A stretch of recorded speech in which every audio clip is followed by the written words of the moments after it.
రాత్రి ఎందుకు భయంకరంగా అనిపిస్తుంది? కాలం ఎందుకు ఆగదు? ఈ ప్రశ్నలకు సమాధానం ఒక ఉగ్ర దేవరూపంలో దాగి ఉంది. అహంకారం పెరిగినప్పుడు ధర్మం కంపిస్తుంది.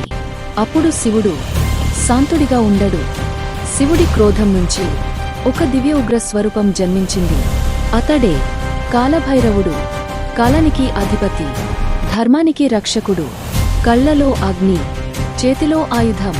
కాని గుర్తుంచుకోన్, ఈ ఉగ్రత అహంకారానికి మాత్రమే, భక్తులకు కాదు.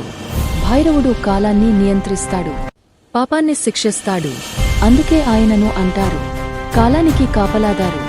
కాశీకి ద్వారపాలకుడు ఎవరో తెలుసా? అది భైరవుడే. ఆయన అనుమతి లేకుండా మోక్షద్వారం కూడా తెరవదు. భయపడకండి, భైరవుడు ఉగ్రుడు, కాని భక్తులకు అత్యంత కరుణామయుడు. భైరవుడు మనకు చెబుతున్న సందేశం: కాలం ఎవరికీ ఆగదు. ధర్మం తప్పితే శిక్ష తప్పదు. మీరు ధర్మం వైపే ఉన్నారా?